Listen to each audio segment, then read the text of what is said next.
오늘은 비만 코드 두 번째 시간 칼로리의 속임수입니다. 만약 제가 2500칼로리를 쓰는데 1800칼로리만 먹는다면 하루에 700칼로리를 적게 먹고 일주일이면 5000칼로리를 적게 먹어서 지방 1g당 9칼로리가 나오니까 500g의 감량에 성공할까요? 이게 사실인지 아닌지를 살펴보는 것이 오늘의 과제입니다. 우리가 섭취한 칼로리보다 적게 쓰면 그만큼 살이 찐다. 여기에는 몇 가지 가정이 필요합니다. 제일 첫 번째, 먹는 칼로리와 쓰는 칼로리는 관계가 없다.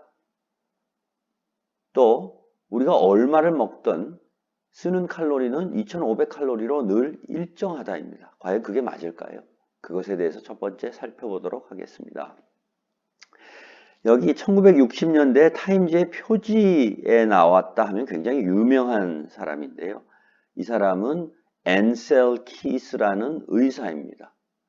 이 의사가 한 실험 중에 미네소타 기아 연구라는 것이 있는데 그것은 이 왼쪽 표에 나와 있습니다. 이 표가 미네소타 기아 연구에 대한 표입니다. 미네소타 기아 연구는 어떻게 했냐 그러면 2차 대전에 미군이 포로로 잡혀가서 수용소에서 못 먹고 돌아왔을 때 어떻게 이 사람들의 건강을 빨리 회복하느냐 하는 연구 과제였습니다. 첫 번째 3개월 동안은 3200칼로리씩 늘 줬었고 그 다음 6개월은 절반에 해당하는 1570칼로리만을 6개월간 줬습니다. 그리고 마지막 3개월은 회복식을 4가지 다른 방식의 회복식을 줬던 시험 프로그램이었는데요. X축은 주차입니다. 1주차부터 시작해서 24주차고 Y축은 그 사람이 몸에서 쓴 에너지입니다. 굉장히 과학적으로 그 사람의 산소 소비량을 측정했기 때문에 굉장히 정확한 값입니다. 여기를 보면 점차 적게 먹자 몸이 쓰는 에너지도 줄어서 자그마치 38%, 약 40%가량 적게 쓰기 시작을 했습니다. 이 얘기는 뭡니까? 먹는 것이 줄어들면 몸이 쓰는 것도 줄어든다입니다. 그래서 결국 어떤 현상들이 일어났느냐 그러면 체온이 떨어지고 심박수가 떨어지고 혈압이 줄고 피로감이 증가하고 머리가 빠지고 피부가 손상이 일어나고 손톱이 쭈글쭈글해지고 밤에 자다가 먹는 음식 꿈을 꾸는 지경에까지 이르렀습니다. 그러면 우리가 몸에서 쓰는 에너지가 100이라고 봤을 때 약 70%는 우리의 몸을 만들고 몸을 운용하는 데 쓰입니다. 간도 만들고 머리도 만들고 손톱도 만들고 또 심장이 뛰고 체온을 유지하고 일반적인 활동을 하는 데 만들고 두 번째로 쓰는 에너지는 운동을 하지 않는 일상적인 운동 에너지입니다. 그러니까 회사에 출근을 한다든지 가사 일을 하는 겁니다. 그것이 15%이고 나머지는 10%가 차지하는 것이 먹은 것을 소화하는 데 쓰이는 에너지고 실제로 우리가 운동을 하는 데 쓰이는 에너지는 5%밖에 되지 않습니다. 즉 우리가 1시간에 한 4km에서 6km를 걸었다고 치면 150칼로리 정도가 소비가 되면 3000칼로리를 쓰는 남자의 경우에 5%만이 운동에 쓰이는 것입니다. 그러면 이렇게 40%나 에너지가 줄면 어디서 줄었느냐 그러면 곳곳에서 다 줄었겠지만 가장 많은 에너지는 일반적인 기초대사량에서 줄어든 겁니다. 그랬기 때문에 피곤하고 머리가 빠지고 체온이 내려가고 혈압이 내려가게 된 것입니다.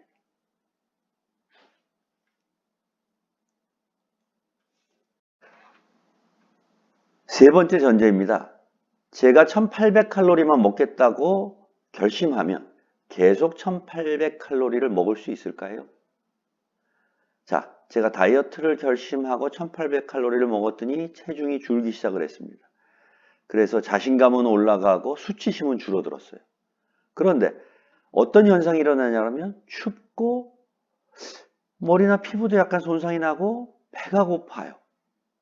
그거는 뭐냐면 이렇게 하고 있던 동안에 제 허기 호르몬은 늘어나고 포만감을 주는 호르몬들은 줄어들기 시작을 해서 결국은 먹게 되는 겁니다. 먹게 되면 체중은 돌아가고 주변에 있는 사람들은 보기에 저 사람 또 다이어트에 실패하는구나 하니 내 자존감은 떨어지고 수치심은 올라가고 더 독한 마음을 먹고 다시 다이어트를 시작합니다. 하지만 여러분의 의지가 부족해서 이렇게 된 게 아닙니다. 오히려 내가 적게 먹겠다고 결심을 하고 다이어트를 한 것이 호르몬의 변화를 일으키고 이것이 뇌에서 호르몬의 변화가 작용이 돼서 통제하기 힘들어진 겁니다.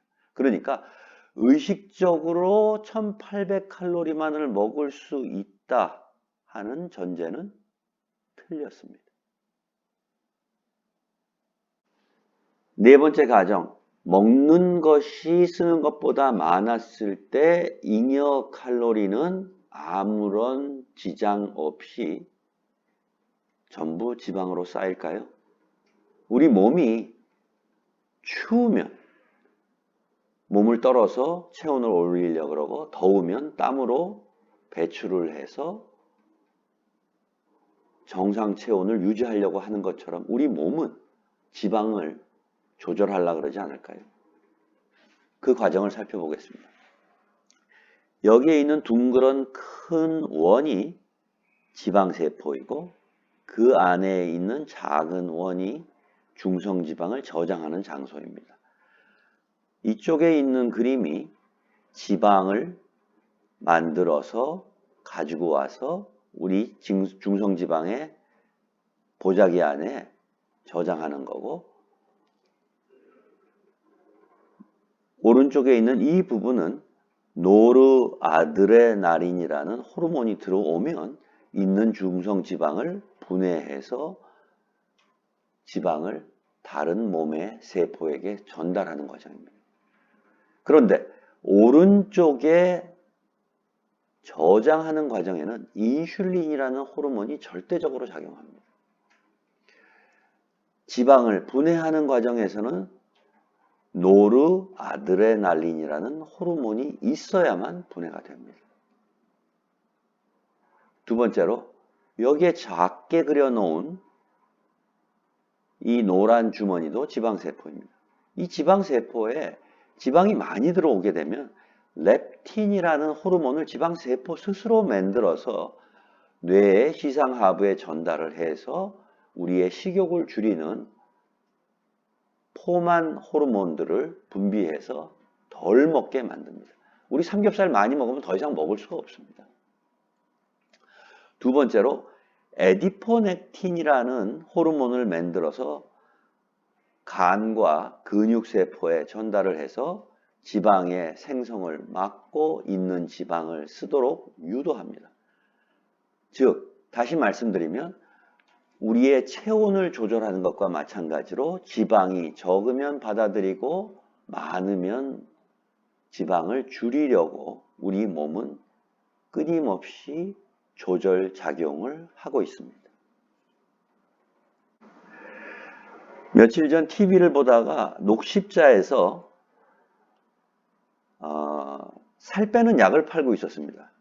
그 제목이 기능성 원료인 사과 추출물 애플페놀 인체 적용 시 아까 배웠던 에디포넥틴이 늘어나서 살이 빠진다 이런 얘기입니다.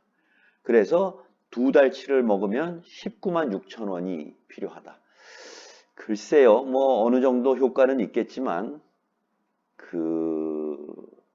앞으로도 배우겠지만 인슐린이라는 마스터 호르몬을 먼저 조절해야 이러한 효과도 있을 것 같습니다.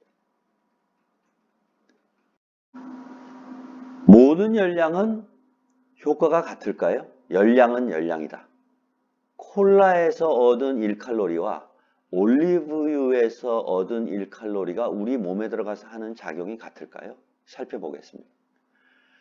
우리가 음식을 먹으면 위장을 통과해서 작은 창자에서 흡수가 돼서 정맥을 따라서 췌장을 통과해서 간으로 들어가게 됩니다. 이때 췌장을 통과할 때 이 정맥의 일부분은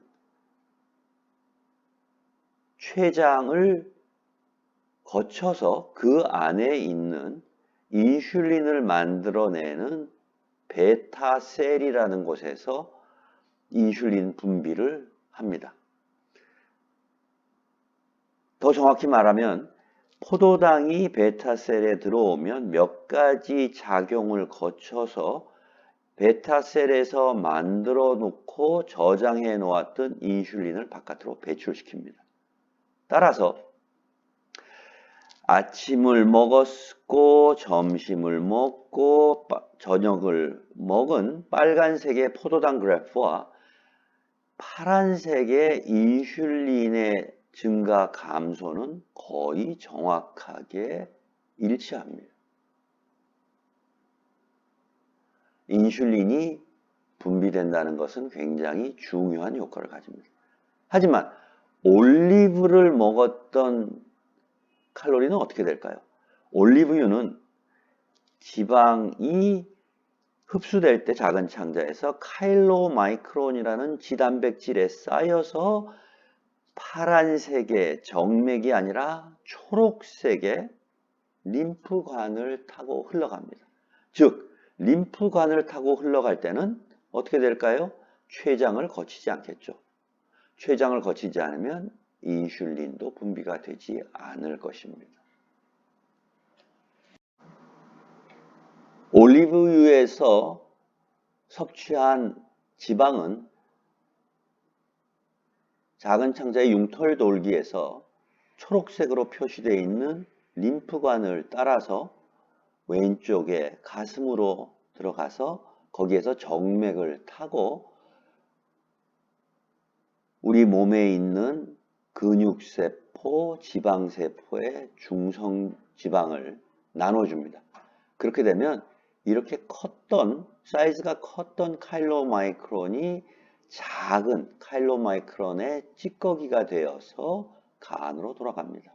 그러니까 제일 첫 번째 1차 지방은 작은 창자에서 카일로마이크론이 돼서 림프관을 들어와서 왼쪽 가슴 림프관에서 정맥으로 유입이 돼서 심장에 많은 지방을 나눠주고 다른 체세포에도 지방을 전달 후 간으로 돌아갑니다. 이렇게 간으로 돌아온 지방세포는 이 가지고 있던 잔여 중성지방과 간이 새로 만들어낸 중성지방을 합쳐서 VLDL, Very Low Density Lipoprotein이 되어가지고 이 과정을 거치면서 사이즈가 점차 줄어들어서 IDL이 됐다가 LDL이 됐다가 다시 LDL의 찌꺼기가 돼서 간으로 들어오기도 하고 혹은 산화해서 혈관에 침투하기도 합니다. 탄수화물, 단백질, 지방을 섭취한 후에 우리 몸에서 얼마나 혈당이 올라가는지, 시간에 따라서 어떻게 변하는지를 살펴보도록 하겠습니다. 제일 먼저 탄수화물을 먹으면 2시간 이내에 거의 몸에서 흡수가 되고 먹으면 절대적으로 혈당이 급증합니다. 왜냐 그러면 췌장을 통해서 베타셀에서 인슐린을 자극하기 때문입니다. 두 번째로 단백질은 탄수화물로 변해야 되기 때문에 시간도 오래 걸리고 먹는 것에 비해서 혈당이 올라가는 양도 느리고 오래 갑니다. 세 번째로 지방은 아예 췌장을 통과하지도 않기 때문에 탄수화물을 만들어내는 비중도 적고 해서 굉장히 오랜 시간에 걸쳐서 거의 혈당이 올라가지 않습니다. 그러면 그 예를 보도록 하겠습니다. 여기에 나와 있는 두 예는 그 연속 혈당기를 차고 있는 사람이 다른 식사를 하고 측정한 결과입니다. 40분 전 올리브 오일에 볶은 김치와 두부 먹었는데 혈당이 올라가지 않아요. 보신 것처럼 혈당이 올라가지 않습니다. 두 번째는 이렇게 볼록하고 150 이상으로 올라갔습니다. 150 이상으로 올라간 게 뭔지 생각이 안 났는데 식혜 한 잔 먹었네요. 이렇게 극명하게 이 두 경우를 보여주고 있는 겁니다. 결국은 두부라는 단백질, 볶음김치에 들어가 있는 기름을 가지고서는 올라가지 않았고 식혜 하나인 그 당분이 많이 들어가 있는 음료를 먹었을 때는 급증했음을 알 수가 있습니다. 운동을 하면 살을 빼는데 많은 도움이 될까요? 그것에 대해서 살펴보겠습니다. 여기에 있는 이 사람은 피터 아티아라고 의사이면서 3종 경기 운동선수입니다.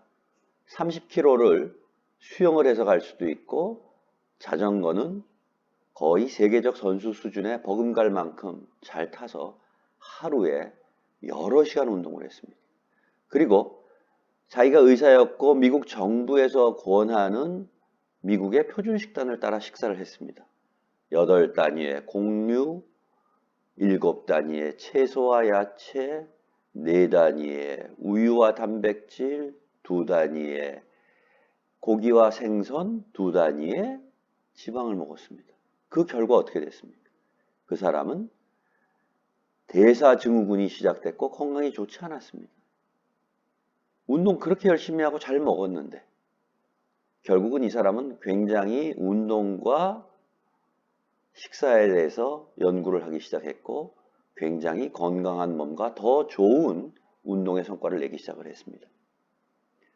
이 사람은 미국의 표준 다이어트에서 벗어나 저탄수화물 식사를 하고 있습니다. 운동량이 네덜란드인보다 더 많은데 왜 살은 미국인이 더 많이 쪘을까요?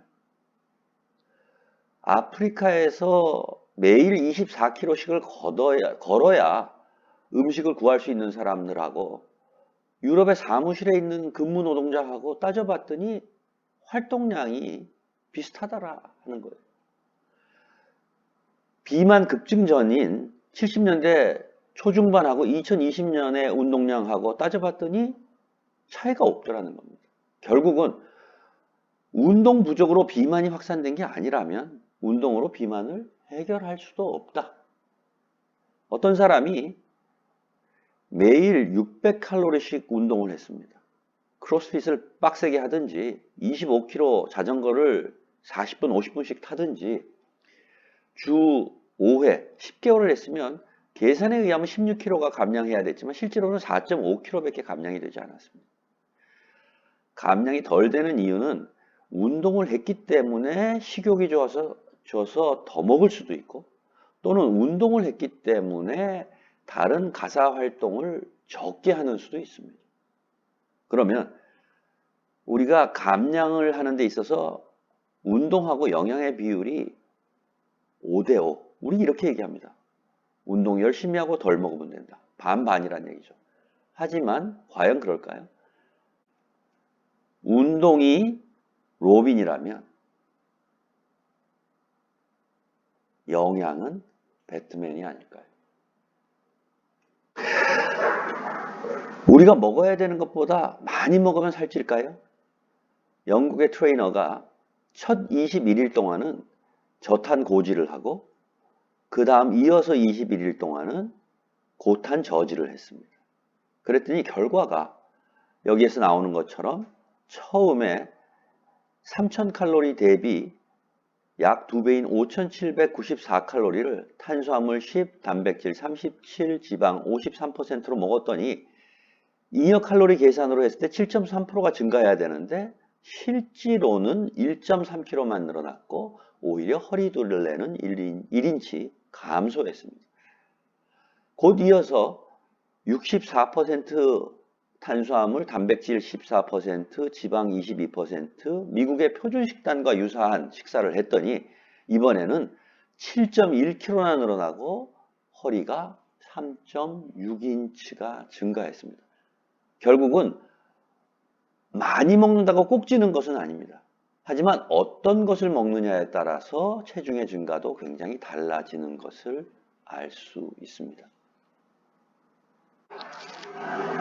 오늘 지금까지 살펴본 바에 의하면 우리가 꼭 많이 먹고 적게 운동해서 살이 찌는 것이 아니라 몸이 체온을 36.5도에 유지하려는 것처럼 체중도 어떤 90kg면 90kg에 놓고 81kg로 줄어들면 90kg로 늘리는 활동, 즉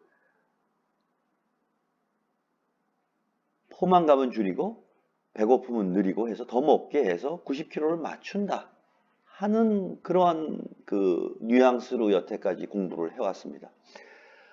그러면 어떻게 그 인체가 설정해 놓은 설정값을 내가 원하는 무게에 맞출 수 있을까 하는 것, 이 주제가 굉장히 관심을 끄는 분야였는데 1890년에 의사들이 시상하부, 뇌 시상하부에 손상이 생기면 병적으로 살이 찐다는 걸 알았고 59년에는 지방세포에서 포만감 인자가 만들어져서 혈관을 통해서 시상하부에 전달해서 식욕이 감소하고 대사 증가가 늘어나서 살이 찐다는 걸 알았어요. 또 94년에는 이 포만감 인자를 발견하고 렙틴, 그리스어로 마르다 하는 호르몬이라고 명명을 했습니다. 또 렙틴을 약으로 만들어서 살이 빠지는지 시험을 했더니 결과는 별로 살이 빠지지 않고 효과가 미미했어요. 그럼 정말로 비만의 원인은 뭐냐 이거죠. 그 비만의 원인을 알아내서 우리가 원하는 인체의 설정값을 맞춰 놓으면 몸이 알아서 살을 찌우든 빼든 할 텐데, 그것이 새로운 호르몬에 기초한 비만의 이론이고 다음 시간에 공부하도록 하겠습니다.